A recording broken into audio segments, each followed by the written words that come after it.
Well, there we are. YouTube didn't want to act right for a minute. But good evening, good evening. This is your Coach Rings, and we're going to be talking about Tantric Sex tonight. And before we get started, we're going to give some people some time to catch up. Got some folks coming over from Facebook. Want to make sure they get an opportunity to, get over here. Before we get too far into it.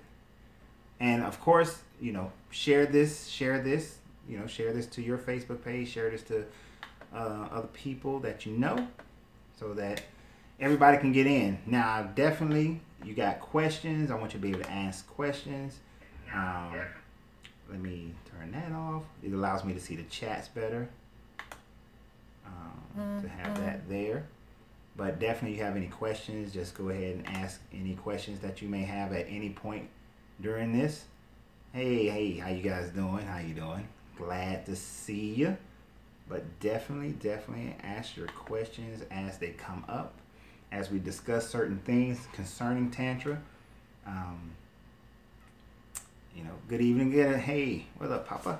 I'm going to step away for just a second because I left a piece of paper on my desk that I need.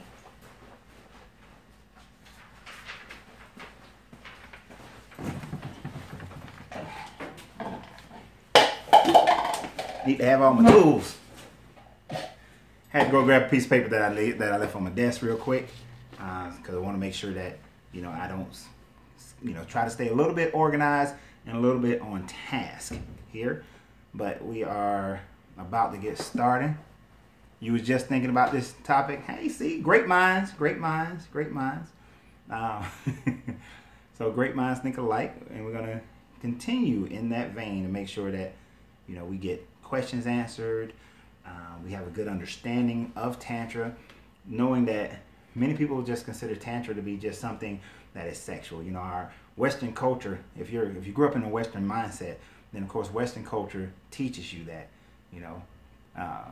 Good evening. What's up?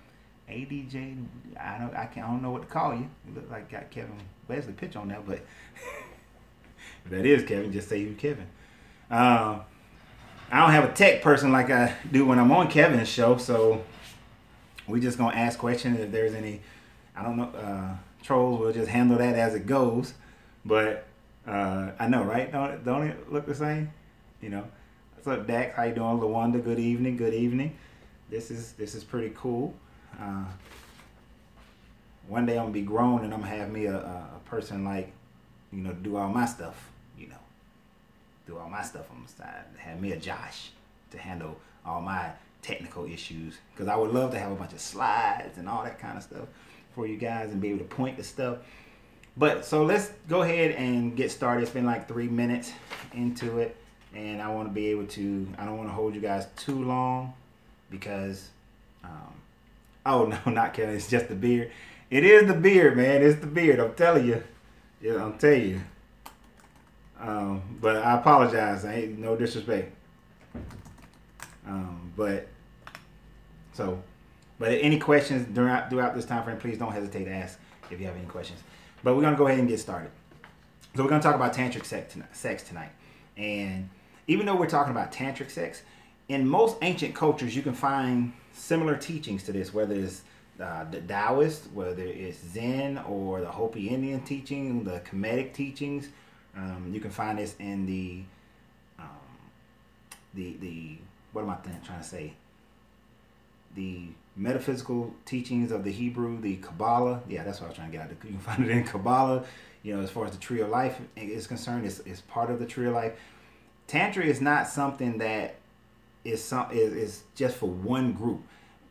Just in India and this whole Indian Asian area just kind of made it more popular, and they've expounded on it more so than most other people, because with the practice of yoga and the practice of Buddhism and Taoism and Zen and all of that, and Hindu, it just became more prominent. And when you go over there, you see it on their buildings, you see and those kind of things. And then in Western culture, Kama Sutra became popular, which Kama Sutra is just the positions that deals with Tantra.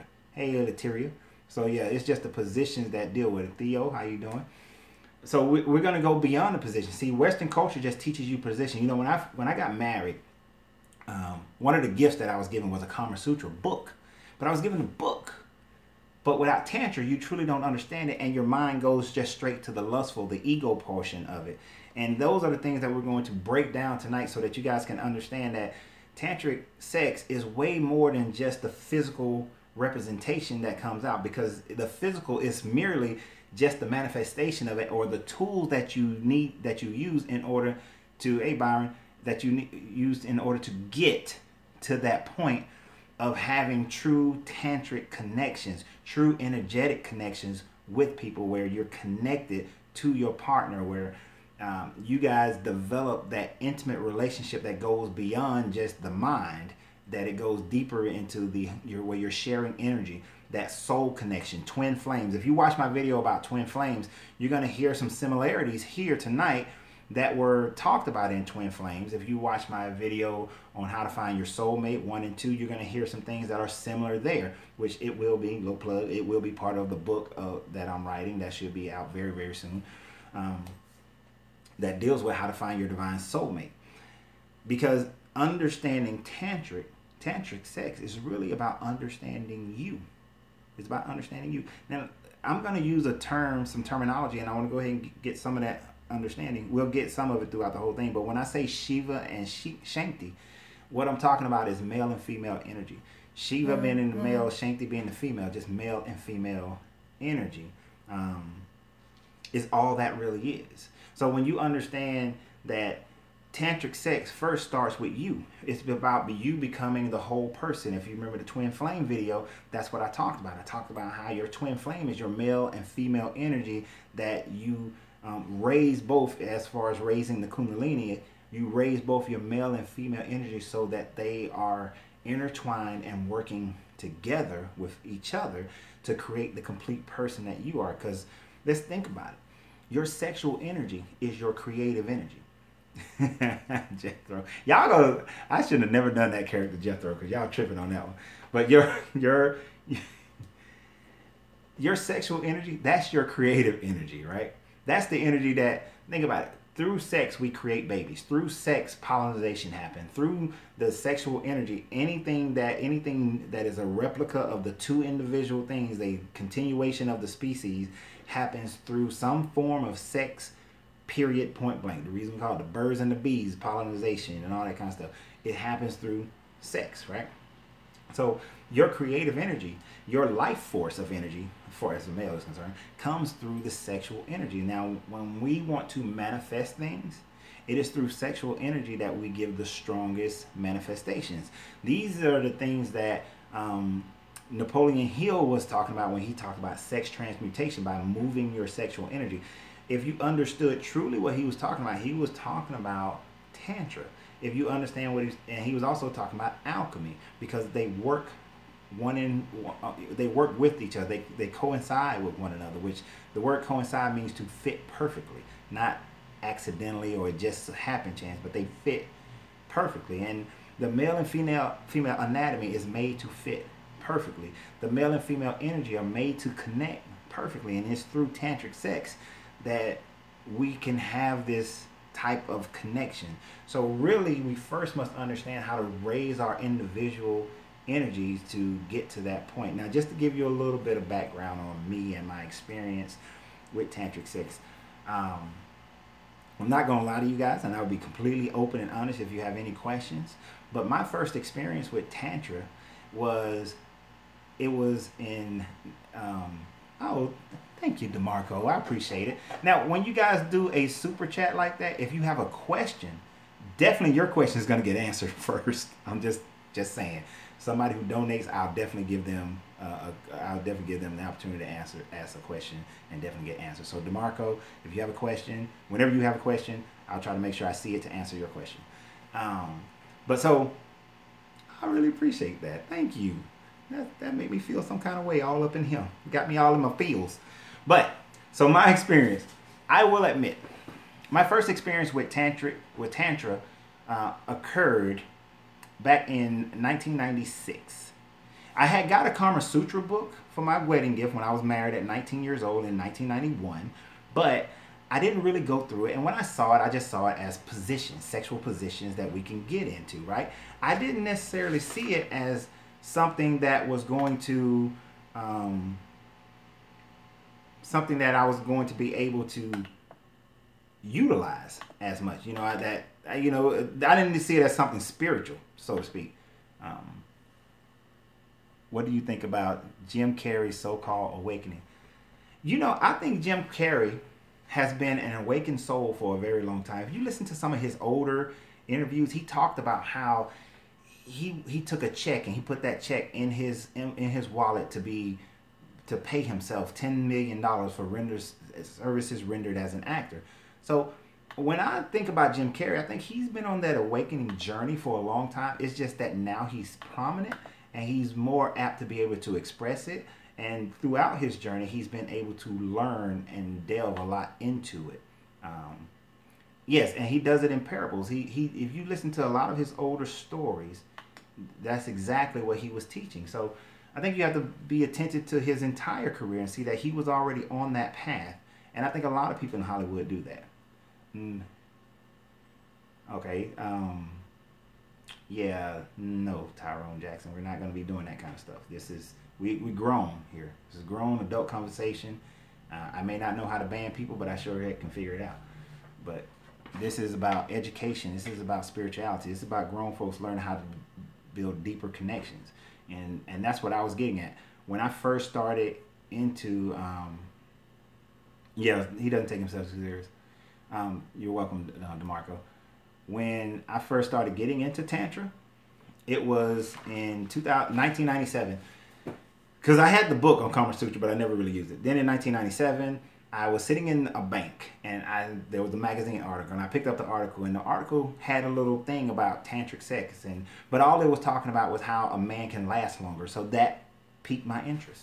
I was in my, mid to late 20s, and I'm thinking, wow, I the average man, and I was in that average back then, you 5 to 10 minutes and you're at orgasm, right? So here's something that's telling me that I can last longer. And it was just talking about breathing, learning tantric breathing, and you can last longer. So that piqued my interest. And once I realized that Tantra was Kama Sutra came from Tantra, I was like, okay, so it has all these positions as well. That made me dig even deeper into it, right? So as I dug deeper into it, I started to realize that there was a spiritual connective nature there. That I also realized that the Indian doctor that I had when my daughter was born, when he was telling me to do the heart meditations with my child when she was born, I realized that was coming from a tantric teaching. And so I started to dig deeper and deeper, and I picked up a book that I still have to this day. It's called The Idiot's Guide to Tantra. It was the first book on Tantra that I read, and it was it was good. It had all the things, gave me all the history. It talked about the different Hindu deities or natures of God that were in there, because I later come to realize that they're not truly deities, but they're just the natures of God is what they represent, kind of like the Neters for the Egyptians. And through that, I started understanding meditation a lot deeper, because before then I was meditating, I was learning how to meditate, but I was just more of a Buddhist meditation type techniques. And I realized, okay, well, there's more to it. So, and then right behind that in 98, I read The Taoism of Sexology, right? And then that book, are you streaming? Hey, Chair, why did you do the best pop music in your side with Justin Bieber? Okay, I'm not doing this in jail. I'm at my store. I own a gourmet popcorn and ice cream shop, so I'm at my store, and this is just the wall that's in my store. So anyway, that was funny. Am I doing this in jail? But I can see that. But I don't know if they wear this in jail. But okay. So anyhow, y'all funny. So I started reading these books, and I read the Tao of Sexology, and then I started reading books about Kemetic sexology. I started understanding that the Ankh, not only did it represent the womb of the woman, but it also represented how energy, how you move energy during the act of sexual, having the act of how you move energy when you're having sex through your body, and we'll get to that later. And I started understanding all these and seeing all these connections of how we use energy. Thank you. How we thank you. I'm gonna call you Joy. How we use energy. Filing. How we use energy to manifest, and how we use energy to raise our life energy. I started understanding about the nadis, which are your nadis are different energy portals throughout your body. There's like 72,000 nadis where energy flows through your body. But I even related that to modern understandings, like with chiropractics. The chiropractor would tell you how your spine, which is what the chakras represent, how your spine has electrical impulse and an electrical system that goes out throughout your entire body, but it originates in your spine. And of course, that's where our chakras are for our energy, and how all these things were connected. And over the years, I started studying and studying and studying. And there have been points, because I've not always maintained it, I will be honest, but there were a lot of time frame that I don't know if they have tantric classes in Atlanta, but that'd be interesting. If they don't, maybe I'll start one. But I'd start recognizing how this, and if I did, I'd do it on my Patreon. But I started recognizing how you can, the energy and the connection that you have with your mate gets deeper when you start. Yeah, think about it. Good business. And how that energy gets connected. How you can share your heart energy. How tantric sex helps you to open up your heart energy, open up your heart chakra, so that you can develop a deeper connection with your mate. Now I will give you some warnings. When you get into tantra, sometimes it's difficult not to open your heart when you make love to somebody, period. Whether you have the intentions of creating a bond with them or not, when your heart is bloomed open simply because you are a tantrika, it just happens. You fall in love easier with people when you practice tantra, or because you are accustomed to being open. You're accustomed to being deep and feeling deep. And when a man makes love with a woman longer, when you make love longer, then you are opening your sexual energies to connect with that person faster. Because if you think about it, if a man is making love and it takes him, and he makes love and he reaches orgasm in like 5 to 10 minutes, you haven't really taken that much time to establish your connection. I want you to think about this.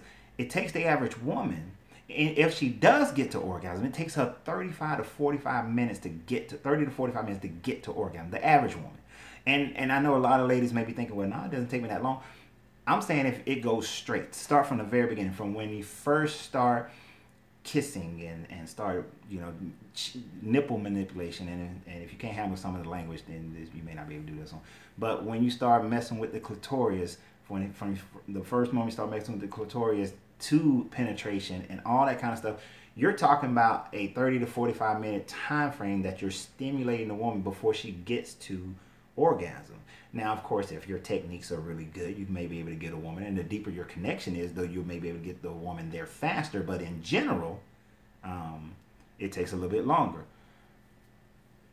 Okay, it gets a little bit longer. But I'm going to get to why they say you can do it by yourself. And there is a reason why you can do it to a certain degree by yourself. You can practice by yourself, but those connections are hard to develop by yourself. And if the person is not practicing Tantra with you, you won't be able to develop them, because in a more advanced stage, if you're doing a heart hold with somebody, you need them to understand that exchange of energy and how you're doing it, why you're doing it. There are certain practices that the woman should be doing and the man should be doing in order for them to create that kind of bond and connection. And even if you're in a gay relationship, there's still tantric practices that you can do in that situation. I use male and female 99% of the time because it's the most common type of relationship. But Tantra doesn't understand gender in that respect, because even in those relationships there is male and female energy, because in everybody there is male and female energy. Now, but I'll get to why they say you can do it by yourself. It's not that you're doing the full Tantra by yourself, but you're practicing, getting yourself ready. You have to understand, when I was first getting into Tantra, my wife wasn't into it. Matter of fact, she never really fully got into it. And so we didn't get into the deep levels of tantric connections. But I was practicing. I was doing things for myself. I was going through training techniques and practice techniques to get myself to that state, because a man just don't start studying Tantra today and then 3 months later he's lasting, 2 hours, 3 hours. He's able to, maintain his energy. He's able to subjugate his sexual energy. He's able to have the inward orgasm and not have the ejaculation, because he's able to separate the orgasm from the ejaculation. That takes time. It takes time. I think it took me like about 4 or 5 years before I had my first experience of separating the orgasm and the ejaculation. So it takes a lot of time. It takes a lot of practice, and that's why they say you can do it by yourself, because of that, right? Most people have been confused by porn. This is why a lot of the time sex is difficult in many relationships. And you're absolutely right. But even beyond porn will desensitize a person to think that this is how you get to that. If you watch my video on how to wreck a 17-year marriage, I discuss how I allowed porn to change my perception of what sex between a man and a woman is supposed to look like. Porn assisted greatly in that process for me, which messed up my perception, which did not allow me to, it took me out of Tantra and moved me back into a Western thought process of Tantra. And that's what the other thing that desensitizes us away from being able to create that tantric connection. You see, tantric connections is really about that deep spiritual connection. There's no difference between your sex energy and your spirit energy. They are one and the same. But when you are desensitized to it through pornography, or you develop a Western tabooist kind of idea. I don't know if tabooist is a real word. I'm just making it up. But if you develop a taboo type mindset towards it, then that as well will cause you to not be able to live and practice Tantra. Can you still have a deep connection and feel one's energy without knowing you are practicing Tantra? You can have a deep connection, but a deep connection, there's a level of connection that you won't have unless the other person is practicing Tantra with you, right? That's just the way that's going to go. But so when we find ourselves in that Western mindset, when we say that this is off limits and that's off limits, you see, masturbation, there are techniques to masturbation that helps a person to develop their abilities in Tantra. So we just gonna get all into it. I had a plan, but we just finna go with it. So one of the reasons why Western culture mess us up from being able to practice Tantra properly is because of the sexual taboos that people have picked up either through culture or through religion or something like that, right? But it helps me sleep good. Let's get it. Let's start with men. Men sometimes masturbate so much to porn and masturbate to the point that they ejaculate every time that they desensitize the penis from being able, or in Tantra it's called the lingam, and it was Sanskrit. Is desensitized, and now the only way to stimulate the man is through porn or through his own personal masturbations, because he's overdid it. You see, as a man, your practice in Tantra of masturbation is to teach you how to breathe through the high points. You see, you should never, like if it's on a scale of 1 to 10, you should never allow yourself to get in the 9-10 space. You have to allow yourself only to be in the 7-8 space. And you kind of range in that 7-8 space. So your masturbation practices should be to maintain that 7-8 space. You go up to that 8, and then you either learn how to breathe a certain way to bring you back down to like a 6-5, and then go back up to an 8, and then bring it back down.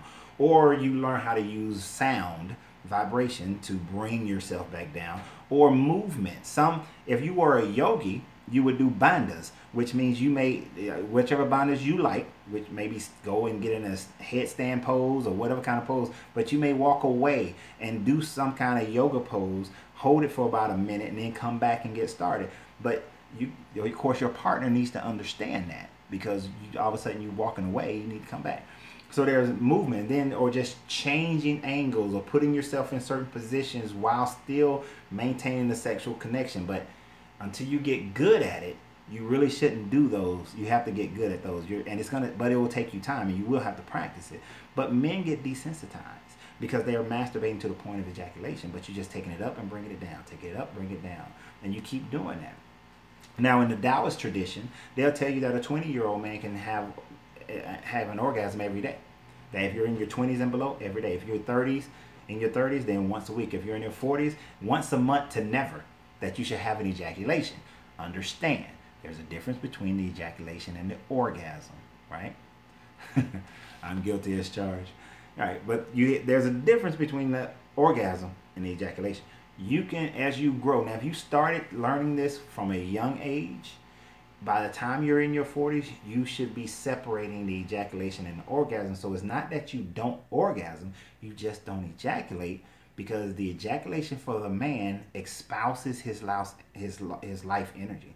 His life energy leaves him, right? And then as you get older, it's harder for your body to replace that life energy. Your body has to work harder to replace the semen that you just released.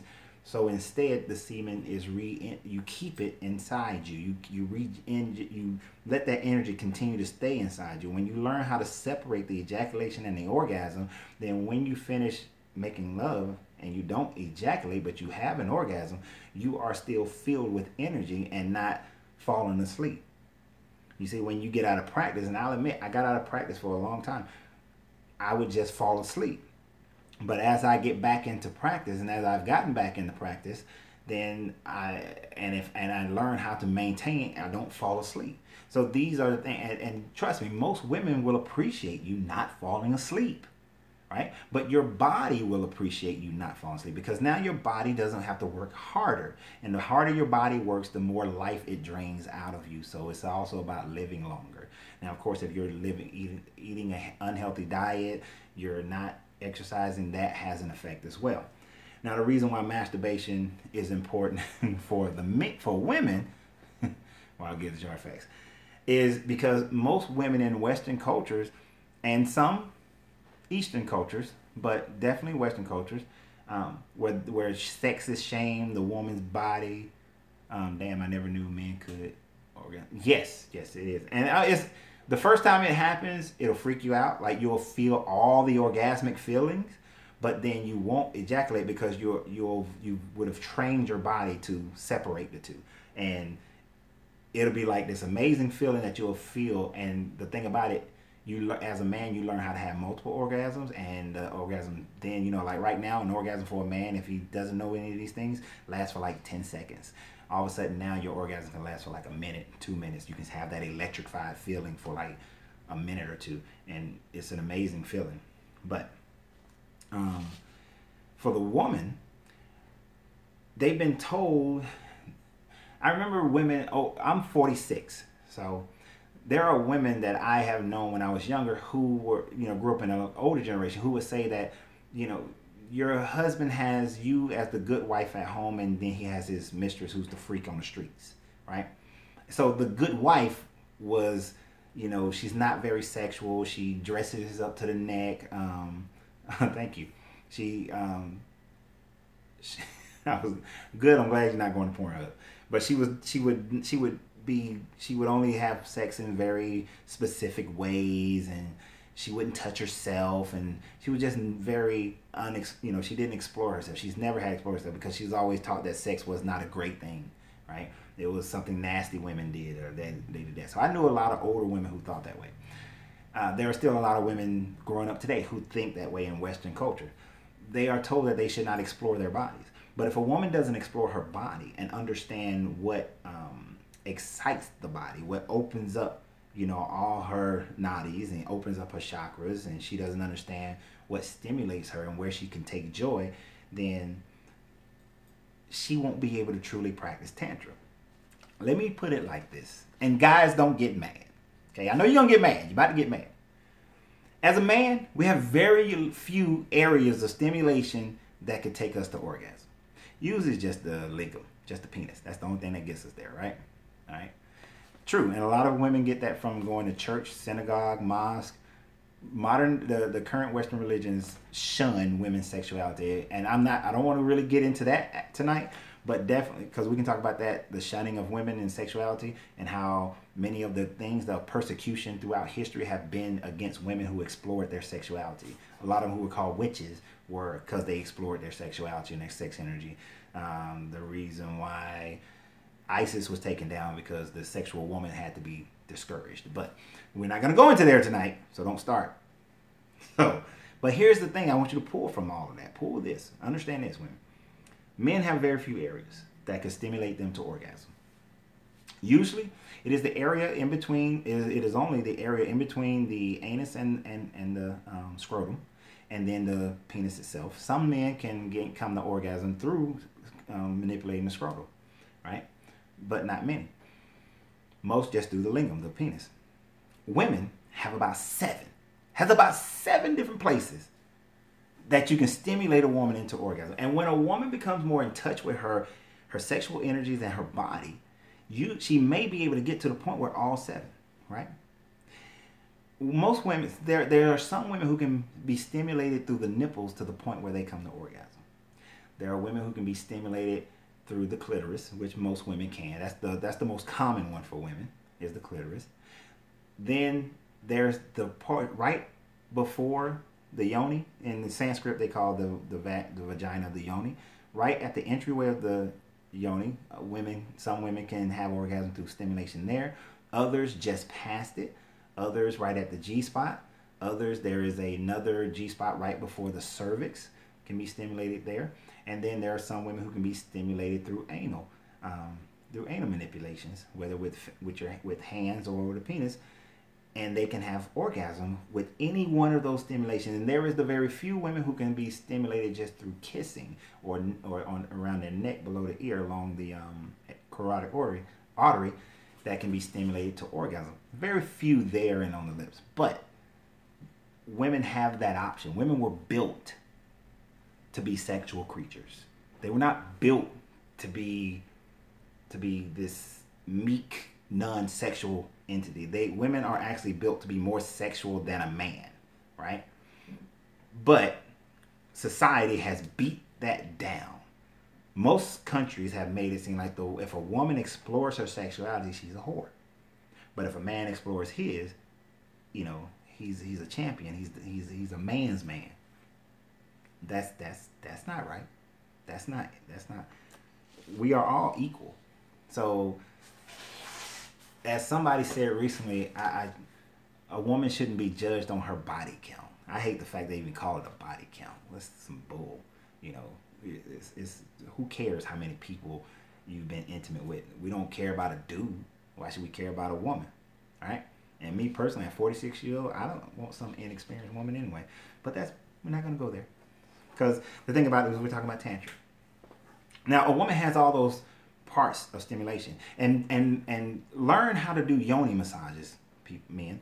Because the one thing about women, as beautiful as it is, as beautiful as the yoni is, one of the issues with the yoni is that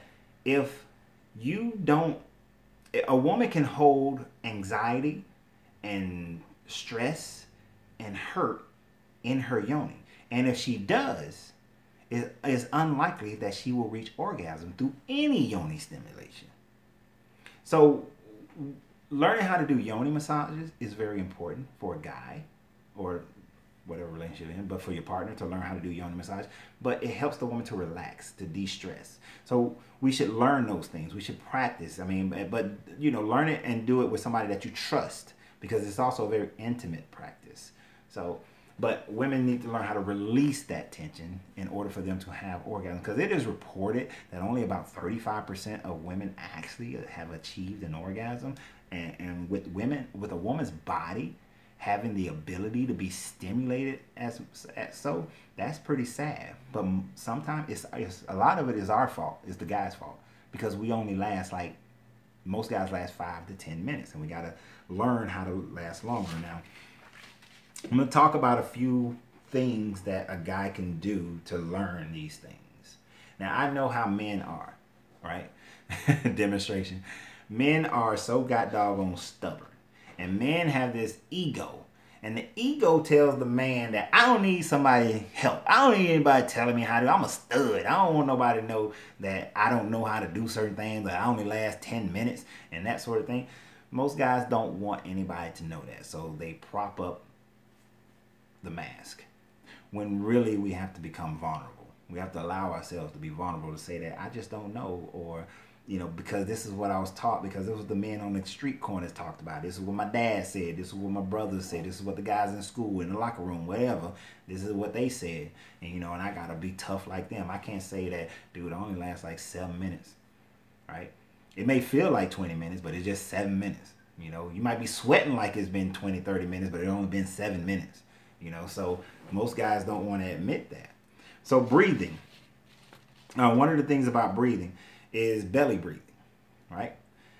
You have to learn how to belly breathe. If you ever done a ah meditation, when you do an ah meditation, you have to be able to expand your belly to its fullest when you're breathing in through your nose, and then blow it all the way out, contracting your belly all the way in as you breathe out your mouth, right?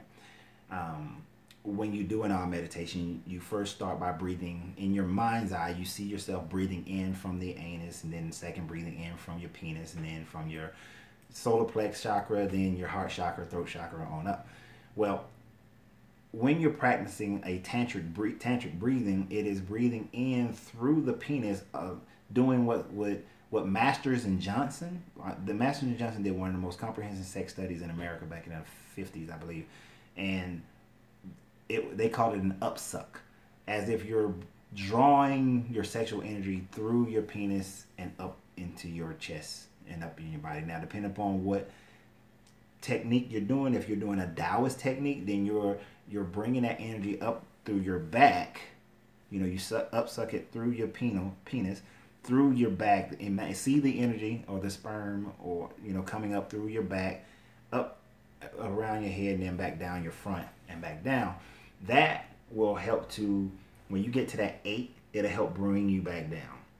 By repetitiously breathing that way, it'll bring it back down. Now, if you were doing the Kemet style, which is based on an Ankh, then you would let the energy, I'm going to turn it sideways, but allow the energy to come up through the penile area and then out your back. Imagine if this was turned this way, out your back, loop it around your head, back into your heart, out your back where your heart is, back into your heart, and then back down.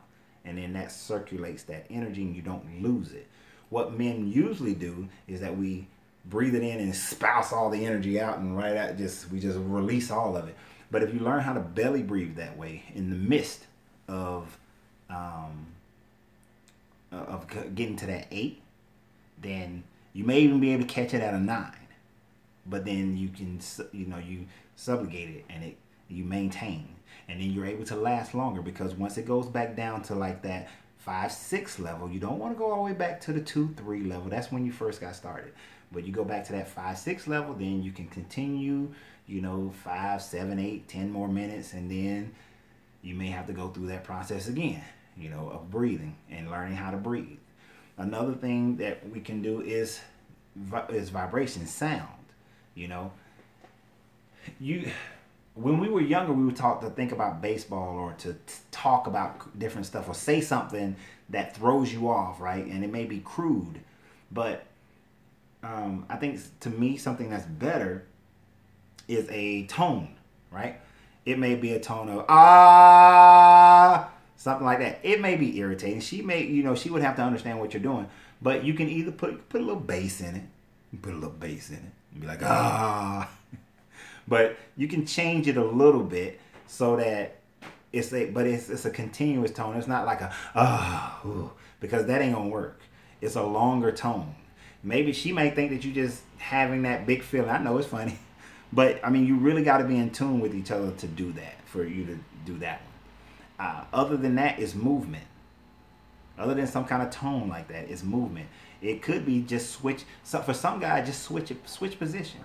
But when you switch positions, you got to catch it before it passes the 8, and then you got to Get you some quick belly breathing ins while you're changing position, and take your time in the change of position, because if you go too fast, then you're still at an 8 when you go back in, you get started again, and you'll lose it. You'll lose everything. So it's really, you got to maintain that breath, right? You got to get that breath going.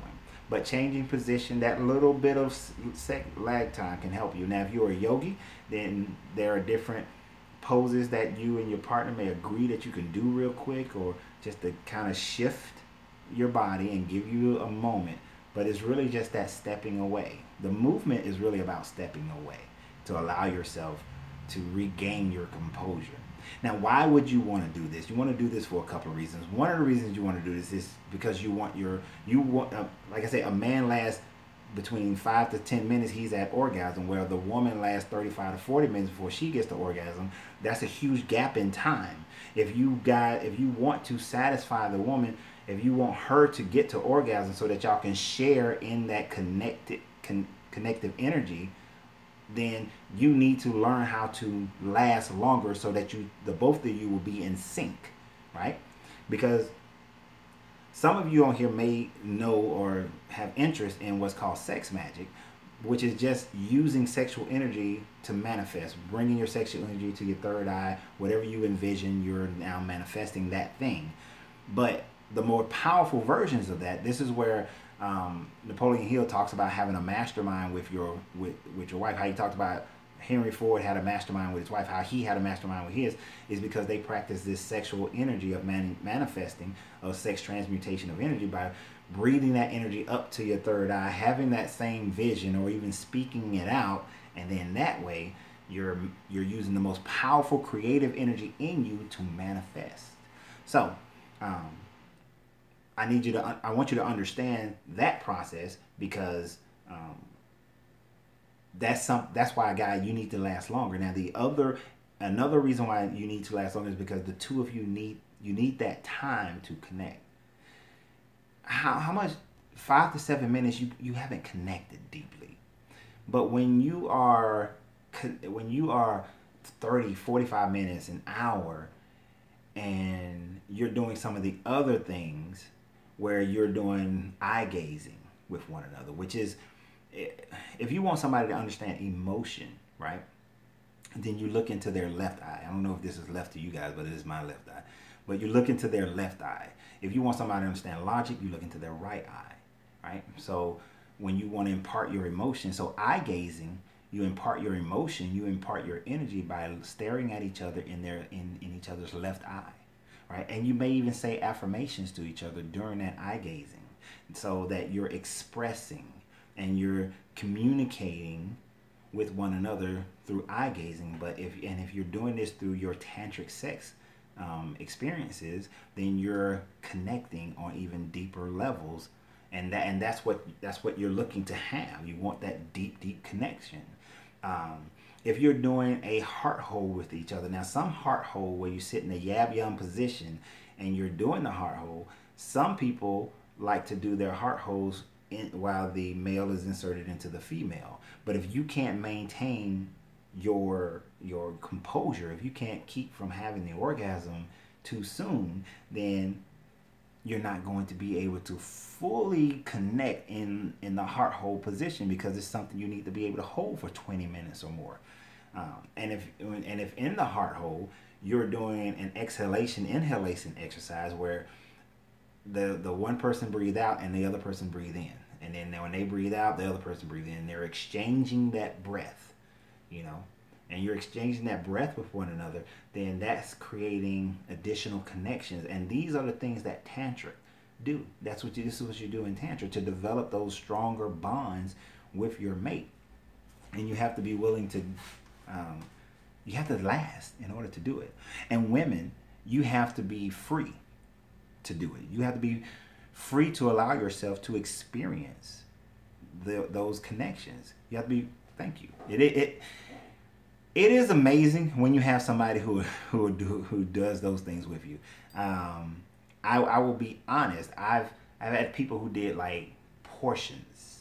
I've had partners who done portions, and they would go only so far, but never anybody who was totally dedicated and really, really wanted to create it. I've had them who want to create the bond. They say they want to create the bond with me, but they're afraid to open themselves up to something like that because of their Western upbringing, right?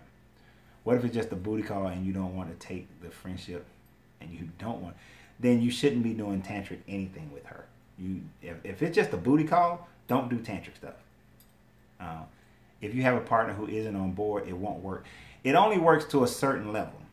Um, so booty call and you have a partner who won't do it.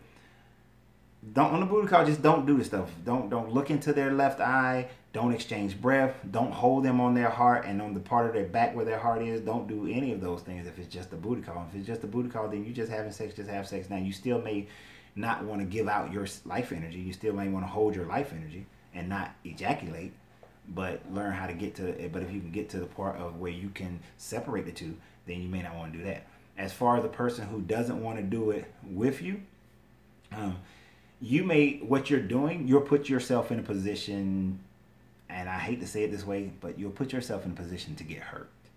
Because if you're taking in her energy or his energy, you're holding their heart and giving them your heart energy. If you're taking them to orgasm, right? And you're connecting with them and you're connecting your orgasm to theirs, but they're not giving you their heart energy. They're not staring into your left eye and gazing. And there are tons of other things that you can do, more advanced stuff. If they're not doing all those things with you, then you're going to be the one pouring out your energy to them and connecting your energy to them, but they're not necessarily connecting their energy back to you. And I will admit that has happened to me a few times. So, and it's not fun. It's a parting gift that you never want, right? It's the gift that when you do separate from them, if they do leave you, then you feel so much pain and such a loss of yourself. So it's not something that you would want to do. You would want to hold back on a lot of those things. I've learned to do that. I've learned to hold back on some of those things unless somebody's trying to do it with me. Should you be trying to do this with your partner every time you have sex? You can. You don't have to. I would love to do a tantric sex session. Any takers? You can. You can have short sessions because sometimes you just don't have time, and then you can plan all day sessions where you know how we say we set the mood, we make the day romantic and that sort of thing, and you set everything up. You have your candles and you have your oils and you have everything set up in order to have a tantric night. You can do that. You can set all those things are. That can be time. Then you're right. That can be time consuming. So you can set things up, but even in the short ones, let's say you're adventurous and y'all like to explore outdoor areas and might get caught kind of areas. You can do it there, but even though that anxiety and fear and fun that creates can be a connective energy, right? It's something to the heart hold. Me and my wife's pregnant, and we hold each other outside of the stomach. Yeah, and by doing that heart hold when you're pregnant with the baby, it also connects you to the baby as well. Just to throw that in there. And when you do have the baby, put the baby on your chest, heart to heart, skin to skin. Do that a lot too, both you and your wife. But don't sandwich the baby. Just do it one at a time. But you can be having quick sessions but you can do eye gazing during those quick sessions, and keep going. And so you can do it all the time if you choose. Is Tantric similar to chakras or any other relations? Tantric is very similar to chakras because Tantric uses the chakra system. When it talks about moving the energy in Tantra, you're saying you're going to move things from your sacral chakra to your solar plex to your heart chakra, let that bloom. If you're trying to manifest something, you're going to use your third eye chakra. So they're all connected, but it also connects to the nadis. The energy flows through your body. All these things are connected. When you look at the tree of life for the Kabbalah, you are looking at Yeshud, Yeshud and Malkuth. It goes all throughout, and when you get to those higher understandings of Binah it goes through there. And even going through the Dayath, going through the Dayath is making that 90-degree turn in your chakra from your third eye to your crown. So going through the Dayath, the abyss, is the same thing in your tantric practices. What if your partner loves sex in the dark? How do you connect with little light? Oh my. Well, if they love during the dark, then you can connect through touch, and you can connect through sound, and you can connect through breathing. You can breathe back and forth with one another. You know, you ever seen that? There's a video, and it has one of the sexiest kisses where the guy is, he doesn't fully engage in the kiss, but the lips are just like right there and all that kind of stuff, and they playing with each other. You can in the dark, you can kiss like that and exchange breath, right, and energy. Um, you can hold heart to heart, and exchange energy. The eye gazing is kind of difficult, but there are plenty of things in the dark that you can do as well. There is, because here's some right, set it with some salt lamps, and you can use low lighting to help as well. Um, Listen, guys, here's something. When you're behind the woman in what Westerners commonly call doggy style, um, rubbing your hand, as you move inward, rubbing your hand up along her spine as you breathe out. And if you can catch her, if you get in the same rhythm of breath with her, rubbing your hand along her spine as you breathe out and as you go in, and then bring your hand back as you breathe in, creates a rhythmic connection with your partner that shares an energy, that you get into an energy flow with one another, right? And see, that's what one of the main things is about, getting into those energy flows, right? Then you can also use sound of music. You can use tones. There are binaural beats for tantra, for tantric connections, but you can even use other binaural beats. Let's say or cephalagios. Gotta get me a salt lamp. Salt lamps are good. You can also use cephalagios, meaning that I know people always want to make love to, like, I don't know, Barry White, but showing my age, right? But if you use a 528 cephalagio, right? 528 is what the earth used to heal itself. And let's say you and your partner are going through any kind of healing, where maybe you got into an argument and you need to heal. Maybe she or you have been through some kind of sexual trauma and you need to heal. Playing a healing cephalagio when you're making love actually raises your vibration into that 528 zone as well. And bringing both of you coming into orgasm increases your vibration and raises your frequencies as well. So you guys, you can use sound. So if you're in a dark room, you can still use sound to help you to create those connections. And I sleep to cephalagios and binaural beats for myself, but even when I'm with somebody, we sleep with binaural beats and cephalagios as well. I use binaural beats to meditate and astral travel. Sex in the astral plane is very deep as well. Yes, it is. And actually, if you look at some of the writings of the Essenes, the Dead Sea Scrolls and the Essenes, and the Tat Brotherhood, as well as the schools of Akhenaten, they talk about having sex in the astral plane a lot, and having what they call the Immaculate Conception in the astral plane first, before the physical plane manifestation of it.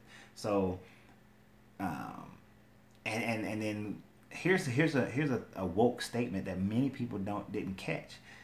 Prince had an album, a CD that came out called, oh man, something of the age. I forgot the name of it. Something of the age. But there was a song in there, and it says, and the song is "This Could Be Us." It's one of my favorite Prince songs. But in the song "This Can Be Us," he says that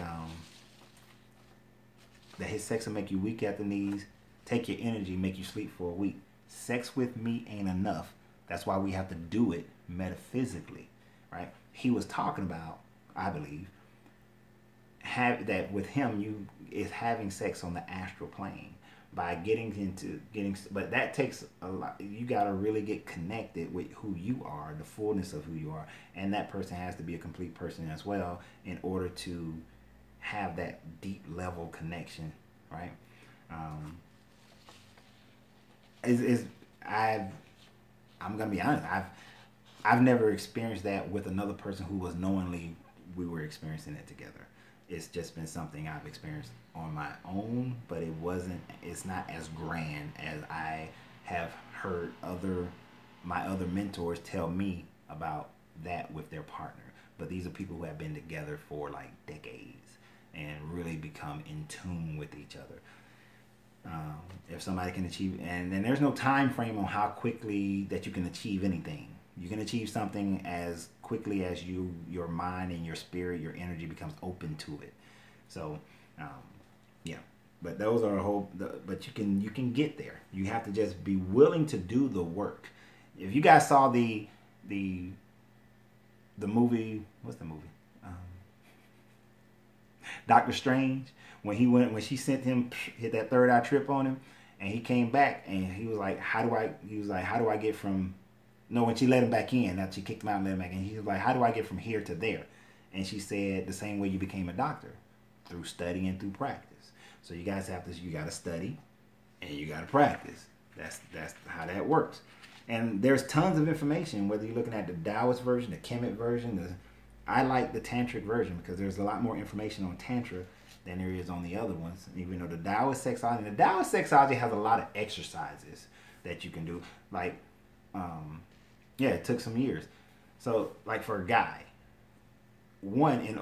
if you're, and there's so many benefits, additional benefits, physical benefits. If you're suffering from ED, right, as a guy, Tantra can help you. If you're suffering from prostate cancer, Tantra can help you. There's an exercise that helps you with both ED and prostate cancer. Women, y'all have Kegel exercises. And Kegel exercises are designed to keep the yoni tight, right? Now, if you work with a yoni egg, it'll allow you to not only keep it tight, but learn how to control the muscles inside so that you can make them do like that on a man's lingam. And that's a serious connection right there. But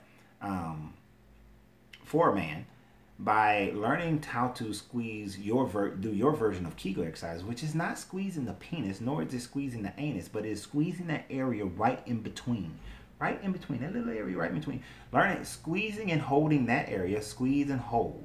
Well, you squeeze, hold it, let it go. Squeeze, hold it, let it go. Learning how to squeeze that area first. That area, by doing that, your erections will start to become stronger because the man penis is much longer than you see. It actually goes way back towards the anus. So that's part of your penis muscle, the penis tissue. So you're squeezing the root of it, and see you're training the root to be stronger, the root to have more blood flow. So you squeeze that area and release. Also, when you're squeezing that area and releasing, you're able to stop the ejaculation and you get strong enough. Now, as you grow in it, you'll be able to squeeze all the way up the ligament from that base point all the way up your penis and all the way back down. When you learn how to do that, then you can really control the ejaculation from coming out and being able to maintain it all the way back through and then circulate that energy up, right? So those kinds of exercises, you don't all of a sudden master that, and see the results in a week. I mean, if you don't have a lot of muscle, you're not going to go to the gym, work out one time, and all of a sudden you come out looking like a bodybuilder, or even come looking in good shape, looking like a boxer. You're not going to come out that quickly. It's going to take you actually going to the gym day after day after day, week after week, month after month, years sometimes. It takes the average person like almost a year to add 10 pounds of muscle. So understand, it's going to take you time to learn how to build the strength from the root of your penis so that you have the stronger erection and you can eliminate ED. And by doing that, your prostate will begin to shrink as well. Now, a good diet helps. And also a good diet helps because women, they rather you have a good diet, put it like that. Depending on what kind of oral satisfaction you guys have, women appreciate a man who has a good diet, especially with some sweet fruits involved. And women, we appreciate when y'all have a good diet as well of sweet fruits. After all this tantric talk got me hungry for... Well, you can come to my store. You can order it online to get some popcorn, so we can do that as well. For those who don't know, I own a gourmet popcorn and ice cream shop here in Atlanta, in the Atlanta metro area. Folks always got jokes about that. One of the beautiful things about Tantra is that it helps you to unleash the full man and the full woman. Better make sure I know when you come and make sure I'm here. But you want to unleash the full man. You want to unleash the full woman, right? If a woman is afraid of homosexuality, she cannot release the full woman, right? If a man doesn't know who is not fully engaged in being able to control himself, he cannot unleash the full man. So when you have control over your sexual energies, then you can release the fullness of the man and the fullness of the woman. So it starts to build a confidence in you. It starts to build a level, a something inside you that says that, you know, I confidently walk in my life and do things that I want to achieve. You'll be surprised at how many things, when I was walking in full Tantra, I am surprised at how many things I was able to achieve during that time frame compared to the things I wasn't achieving when I was not constantly practicing Tantra, right? That my level of achievements went down in concordance with how I was practicing Tantra. So it's very important in bringing out the full person. And that was a question I missed. What do you mean by sweet fruits? Dark fruits, strawberries, pineapples. Pineapples are very good for sweetening your juices, right? And this is really just about taste. It's just about taste for when, you know, vegetables are good, but vegetables like asparagus and broccoli, then, you know, it changes the taste of your body. Yeah, so passion fruits are really good. Like cantaloupes, melons, really good for changing the flavor of your fluids. So that if the person is if you're participating in oral, then having the better the flavoring, the better the experience is going to be, right? And then the other part is, you said, what kind of diet? The less meat, the better. I will say that. I'm not going to tell anybody to go total vegetarian, even though I've been like, no broccoli before I say, even though I have went 95% vegetarian over the last 2.5 weeks, and I've lost over 14 pounds and probably more like over 16, 17, but I haven't been on a scale in about 5 days. But I know I've lost over 14 pounds because I went 95% vegetarian. I also know that so cutting back on your meat, because meat is acidic, right? And plus they put so many chemicals and steroids and all that kind of stuff in it. But meat is also an acidic, and it takes your body longer to digest it, so it takes away some of your energy. And so you want to do that. Thank you, appreciate it. What are you saying? True? I'm gonna call you True. But then the other aspect of it is fruits and vegetables and nuts, and then superfoods, you know, seaweeds, raw chocolates. Dang it, it's a thing that's for protein based, and I can't think of it. I just had it the other day. Pescatarian. They'll eat a lot of seafood and fish. None. Don't eat scavengers. Right? I try to stay away. I don't eat scavengers. So just shrimp, crabs, birds that eat scavenger stuff, that scavenge, animals that scavenge. I'm not eating those. I try to eat mostly fruits and vegetables. So you eat like that. Yes, that what Lateria said, and I still can't pronounce it, so I'm not even going to try to. Quinoa, yeah, that.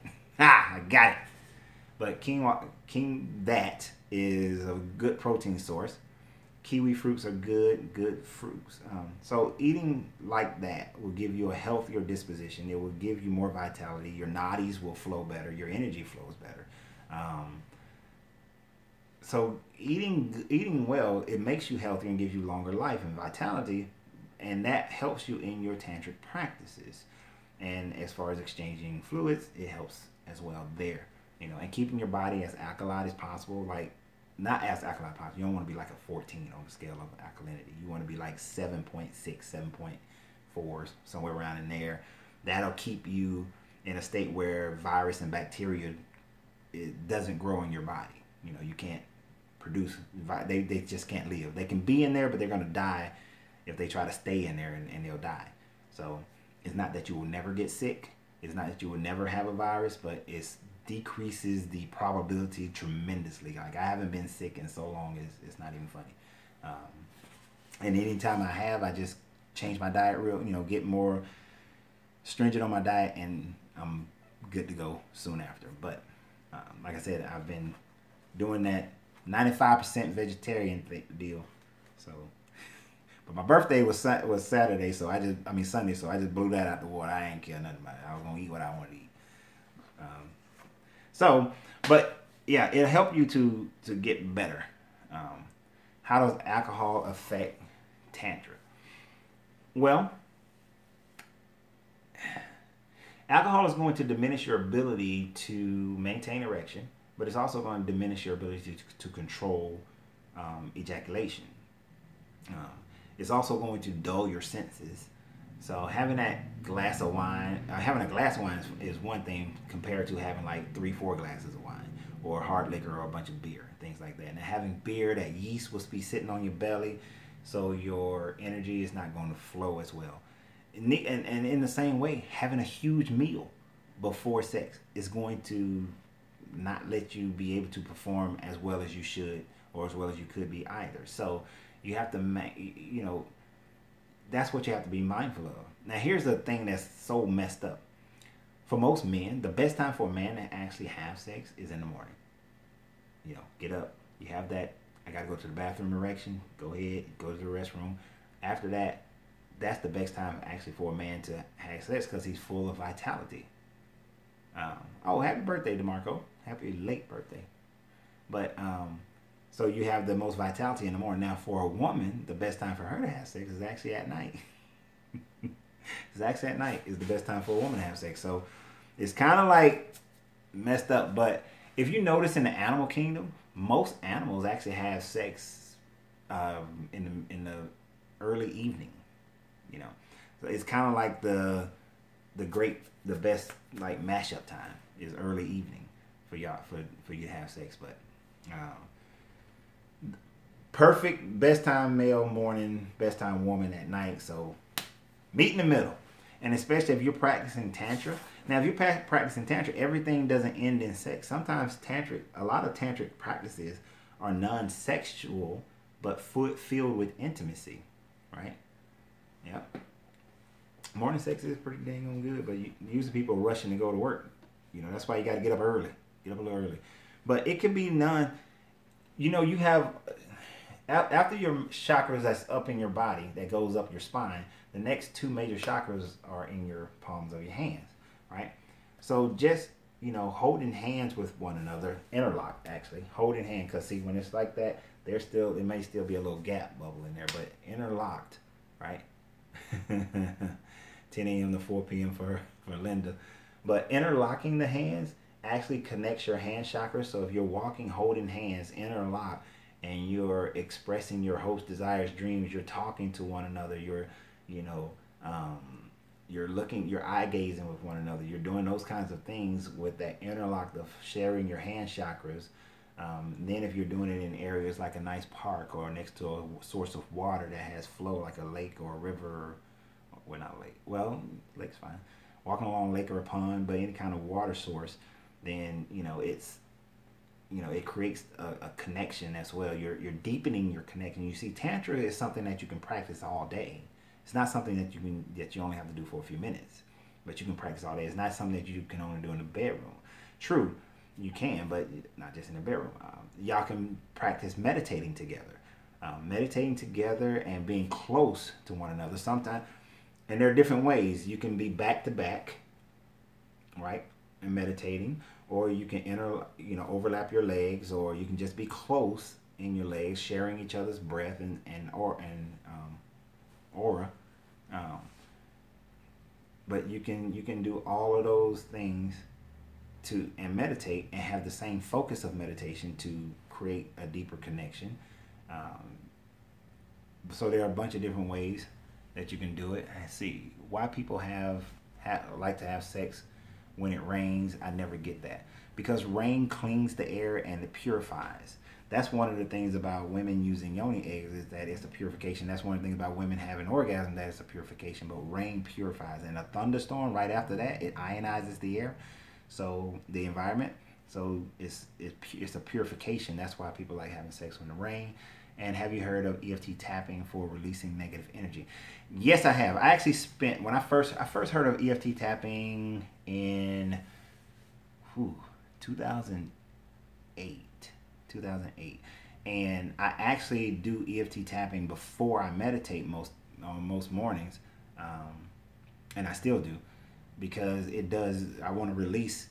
I want to start my day off with no negative energy, so I do the EFT tapping, and then be able to release it. And especially, that inside there, I like that one. Just releases a lot of tension for me. Okay, she was responding to that one. But EFT tapping, recently my family lost a small baby, right? So I did a lot of, heart tapping to release a lot of the pain. So, I take those two fingers and, a lot of, in my meditative state, tapping here to release the pain, the negative energy. When I'm stressed, I would want to do a lot of tapping, to release. But also the tapping here, if you have insomnia, tapping here helps your pineal gland to release more of your melatonin that regulates your sleep. And then there are other areas of tapping, like I said, inside here, there's here, you got. And it's all about releasing energy in different chakras, and also releasing energy in your different nadis as well, so that you can, even when you think about it like the acupuncturist with all the needles into different spots to release certain things, or the reflexologist who's messing with your feet to release things. That type of tapping, can release stress. I told you guys earlier that a woman can hold a ton of stress in her yoni. So actually tapping in and around the yoni helps to can release some of that stress if you can't get a yoni massage. And I need to do that at work when I'm having. Do you guys remember what was it? It was, I love movies. You guys, if you ain't figured that out yet, I love movies, and I do a lot with movies. And I notice a lot of things when I'm seeing movies, but in the second Bad Boys movie, when he was saying woosah with the ears, right? And he was doing all that. Well, that actually, this woosah thing, it was eerily similar to the tapping you do right behind the ear when you're angry and frustrated and you need to release it. So you would, tap that bone like right here on the base of that skull, right behind the ear, to release that anger and frustration, right? So even though he was woosahing, is that tapping will release that anger and release that stress.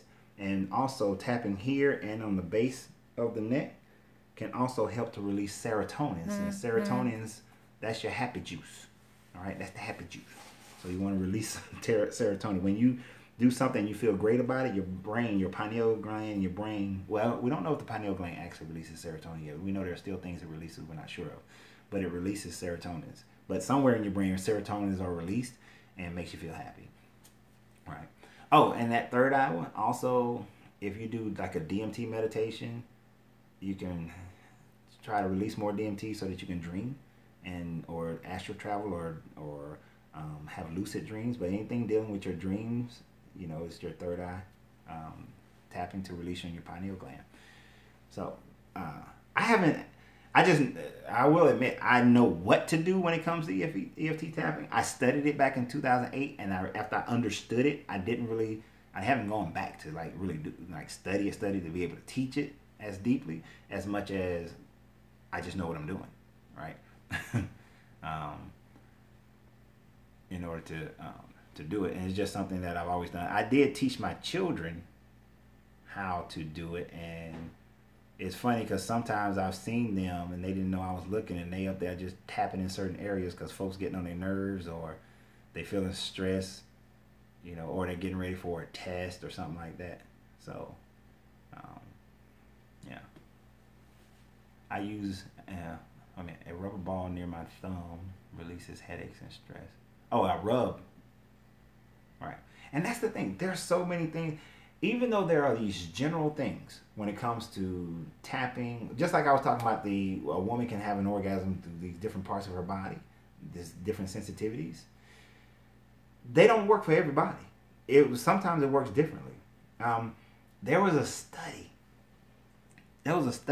Where a woman had orgasms every time she brushed her teeth. Every time she brushed her teeth, she would have an orgasm.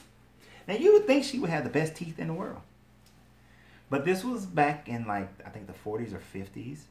And her pastor told her that she has orgasm every time she brushed her teeth because she had demons in her.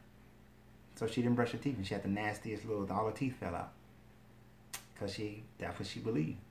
But there was a connection in her gum line that stimulated her yoni to the point where she would have orgasms.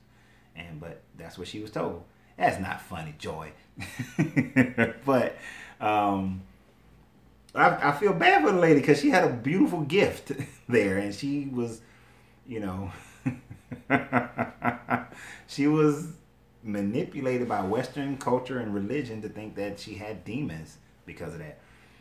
But I bring that up to let you know that when it comes to meditations, tapping, when it comes to stimulations, that we have to be able to learn our own bodies in order to practice Tantra. Because if a woman doesn't know her body and I'm her partner, how can I practice Tantra with her if I don't know how to stimulate her and to get her energy flow moving? If she doesn't know how to stimulate me, if I don't know how to stimulate me, then how's she gonna learn? How's she gonna know, right? So all these different things, tapping, meditation, breathing, all those things we have to learn ourselves. This is why at the very beginning I said we have to raise both our male and female energy. Maybe that's why I'm so relaxed when rubbing my partner's ear. It's very calming. It's not weird though, but it works. If that's what works, if that's what calms you, if that what causes you to release, then that's amazing. That's a great thing. And then that becomes a tantric thing. It's part of Tantra. Yes, I agree. We must be in tune with ourselves. You know, some people have food orgasms. That would be, I've never met a person who had food orgasms, but that would be very interesting. That's the deeper portions of Tantra right there. I saw a recent report where a lady was having several orgasms the day she was having them during the interview. It was crazy. Now, that's like, I seen that lady in England, she was having that kind of thing, and that is like, I recently found out that I'm aroused through my hands. All right. 500 pounds. But that lady, is hard for her to live because her body keeps having orgasms. Terry says she found out through her hands. Last week, when I did, it was called Rens at 10s last week. Give me 5. Byron, you stupid. Byron, I think it was Byron last week, brought up some toe sucking. And that's why this conversation happened this week, because last week we was just talking about relationships, and Byron brought up the foot action. Right, foot is my tantric area. Nori Jackson just said that, but Byron, I believe, brought up some foot sucking. Right now, yeah, there was you, and that's why we're having this tantric conversation, because it's spurring from that. Many people, many women, their feet, sucking the toes and the feet and licking the feet is highly stimulating for a woman, right?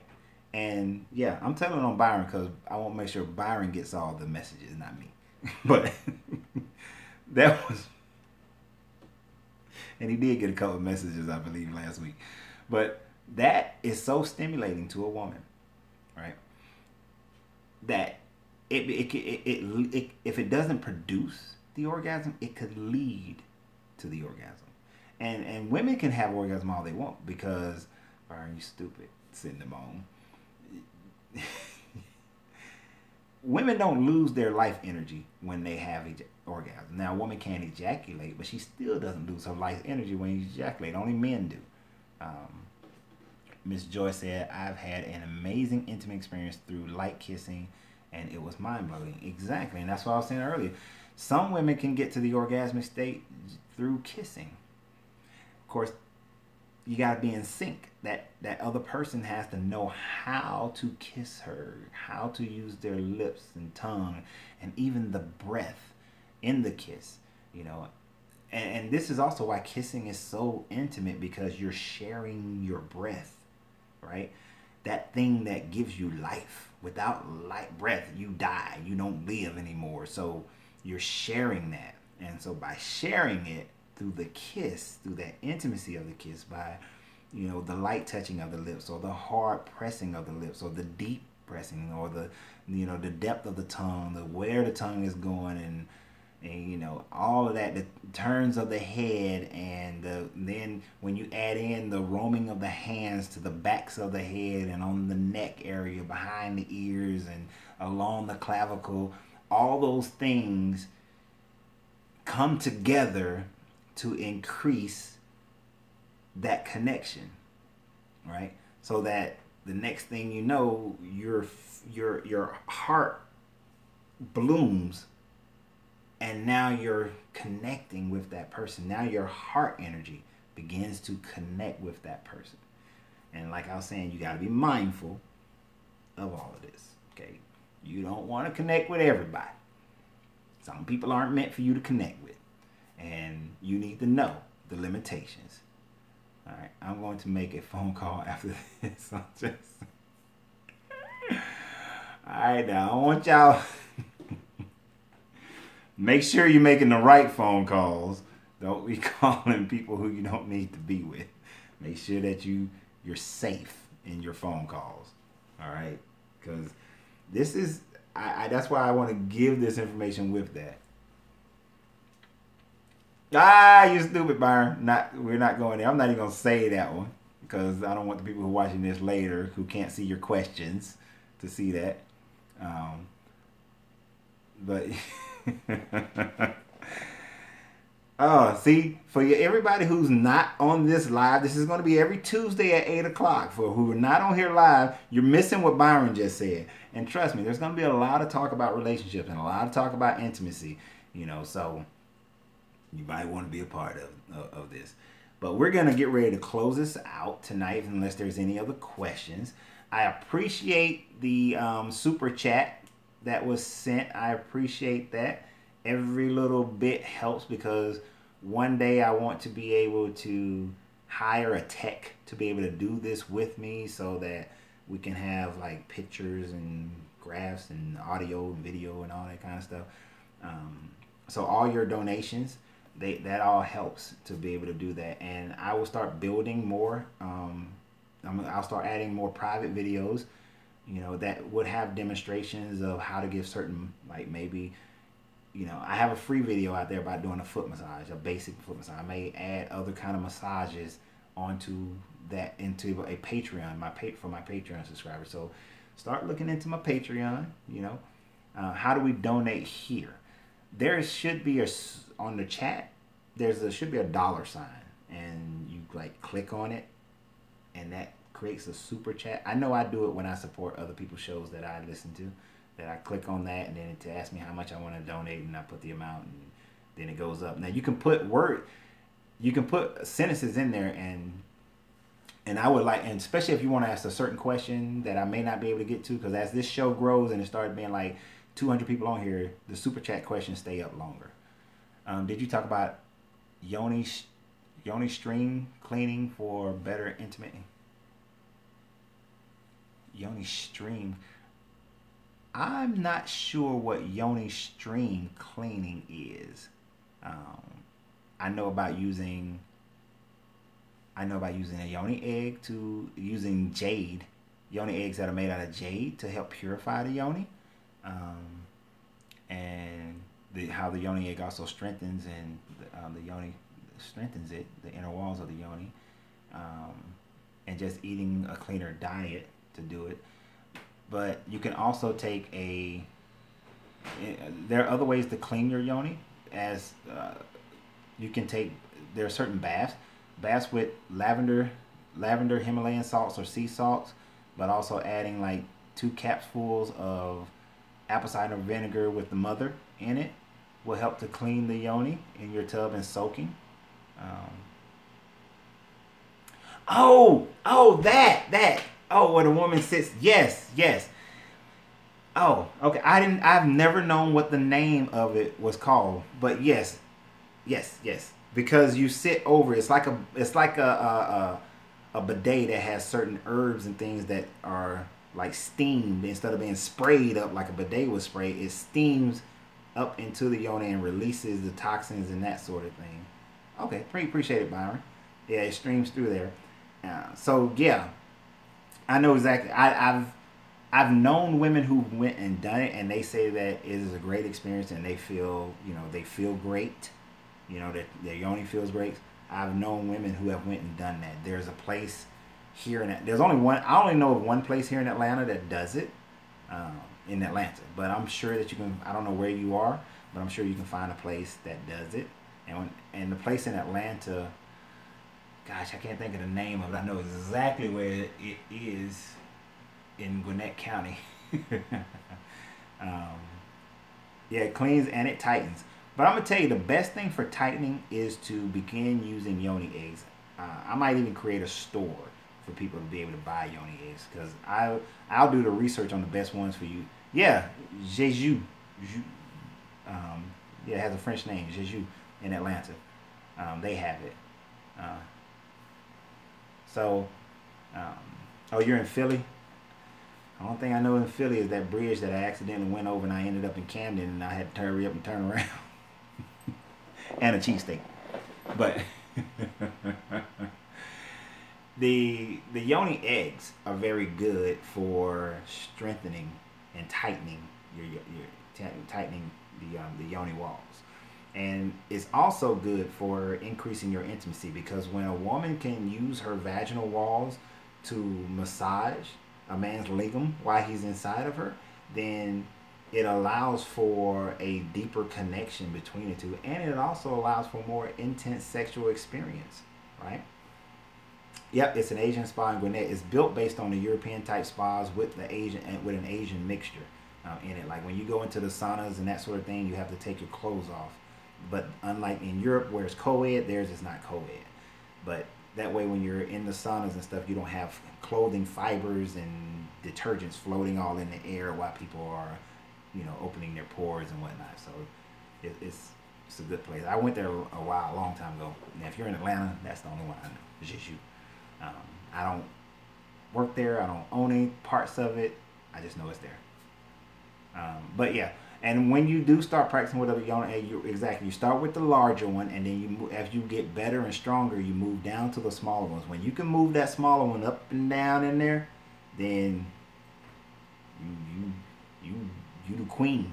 You the queen then. So yoni eggs are very good and every woman should be using these. Should be learning how to use them. Heck, I'm gonna open up my own store and sell some yoni. Well, not open a store, but an online store and sell some yoni eggs. Because I'm going to research.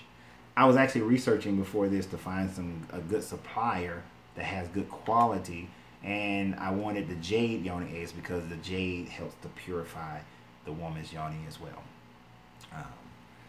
Once again, all right. So we're closing in on 1 minute 28 seconds. 29 minutes. So we're going to get ready to close out for this edition of Zen with the Zen of Renz. I had to change the name of the show from Renz After 10 because I was able to rearrange my schedule so that I can do this show at 8 p.m. instead of 10 p.m. so I don't have to keep you guys up as late. So we changed the name to the Zen of Renz, meaning that it's kind of like the Tao, the way. It's the peace, the separation from just being a part of the physical world and including our spiritual world, but also bringing in knowledge and information and wisdom from all around the world throughout time and history, not just only gravitating to one piece of knowledge and wisdom, but bringing in all knowledge and wisdom from all different parts of the world throughout time and history, because it's all about the benefit of our growth and our understanding. And a huge part of that will be understanding and growing who you are, and then being able to connect with a fully grown, understood person so that y'all can connect and really grow and become the greatest versions of yourselves. So this has been your Coach Renz for the Zen of Renz. Remember, you always got to free yourself to be yourself, because your greatness is non-negotiable. And I love you guys, and y'all have a great night. All right? Yes, Kegel exercise. You're going to have to go back and watch the show again, Nori. I talk about those. But y'all have a great night. Y'all, love you. Be good. And I'll be producing a bunch of other videos throughout the week. And till we meet live again, have a great one.